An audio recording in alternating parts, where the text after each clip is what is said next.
नमस्कार, मैं हूँ राजीव तिवारी। आप देख रहे हैं फ्रीलांसर। आज हमारे साथ मौजूद हैं आम आदमी पार्टी के सीनियर लीडर मुखर वक्ता संजय सिंह जी। संजय सिंह जी, पीटीआई के इस कार्यक्रम में आप आए।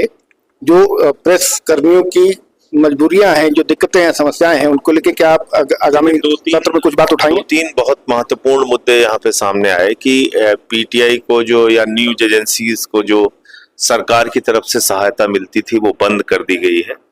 अब उसकी क्या वजह है ये समझी जा सकती है, क्योंकि हो सकता है कि कुछ खबरों से सरकार परेशान हो, नाराज हो, जिसकी वजह से उन्होंने ये सहायता बंद कर दी। ये लोकतंत्र के चौथे स्तंभ के साथ अन्याय है, पहली बात। दूसरी बात, जो वेजेस का रिवीजन होता था उसकी प्रक्रिया को बिल्कुल समाप्त कर दिया गया है। तीसरा मुद्दा ये है कि जो पूरे जितने भी पीटीआई के तमाम राज्यों में दफ्तर हैं, जो इनके लोगों के आय का स्रोत है, या जो खबरें ये देते हैं टीवी चैनल्स को, अखबारों को, उसके माध्यम से जितनी धनराशि मिलनी चाहिए पीटीआई को वो भी नहीं मिलती है। तो कई प्रकार से ये एजेंसी जूझ रही है कई समस्याओं से, और आने वाले समय में, यानी कि जो अभी मानसून का सेशन है, उसमें मैं ये सारे मुद्दे पार्लियामेंट के अंदर उठाऊंगा। क्वेश्चन भी पूछूंगा सरकार से, जवाब मिल गया, क्वेश्चन सेलेक्ट हो गया तो ठीक, वरना 0 आवर में मुद्दा उठाऊंगा। जी, देश में जो मीडिया की स्थिति है अंतर्राष्ट्रीय स्तर पे 157 यही आपके कार्यक्रम में ही बताया गया कि 157 रैंक इंडिया की हो गई है पत्रकारिता में। इसकी वजह क्या है? इसकी वजह है गोदी मीडिया। अगर गोदी मीडिया का काम सिर्फ सरकार का गुणगान करना होगा तो उससे पत्रकारिता का तो स्तर बढ़ेगा नहीं। पत्रकारिता का स्तर और पत्रकारिता की विश्वसनीयता अगर बढ़ानी है तो उसके लिए सबसे ज्यादा जरूरी चीज ये है कि निष्पक्ष होकर पत्रकार अपनी कलम चला सके, बोल सके, टीवी चैनल्स पे कार्यक्रम दिखाया जा सके। अब अगर पीएमओ और सीएमओ के निर्देश पे कार्यक्रम दिखाए और चलाए जाएंगे तो उससे फिर कहां से लोकतंत्र का चौथा स्तंभ मजबूत हो पाएगा। तो मुझे लगता है कि अभी जरूरत इस बात की है कि सरकार का और सेठों का दबाव चैनल्स के ऊपर, मीडिया के ऊपर कम हो। संजय जी, एक पॉलिटिकल सवाल।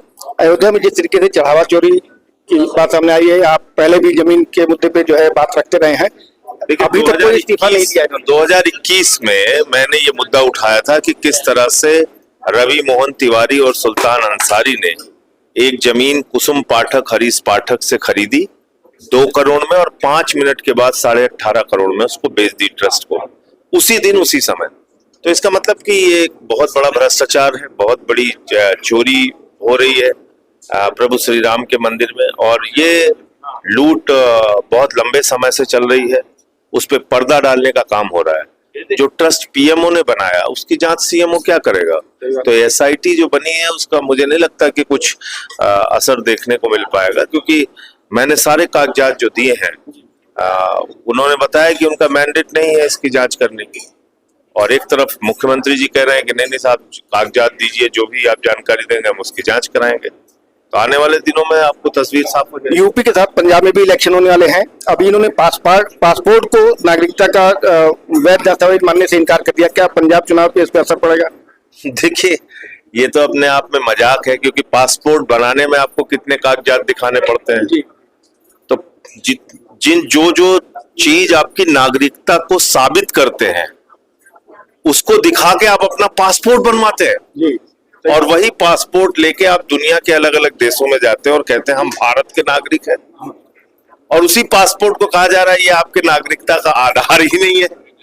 पंजाब से बड़ी संख्या में लोग बाहर, तो दुनिया के देशों में आप जाएंगे तो लोग हंसेंगे, वो कहेंगे साहब ये पासपोर्ट तो है लेकिन इसकी कोई वैधता नहीं है कि हम भारत के नागरिक हैं कि नहीं। चलिए, बहुत बहुत शुक्रिया हमसे बात करने के लिए। ये थे संजय सिंह जी, इनका यह मानना था कि अयोध्या में जिस तरीके से चंदा चोरी की बात आई है, चढ़ावा चोरी की बात आई, इसकी जांच सही तरीके से नहीं हो रही है। और दूसरा, पासपोर्ट जो विदेश मंत्रालय ने कहा कि वैध दस्तावेज नहीं है नागरिकता का, ये एक अंतर्राष्ट्रीय स्तर पर मजाक का विषय बन गया है। कैमरा पर्सन नरेंद्र पाल सिंह के साथ Rajiv Tiwari, YMCA building, New Delhi.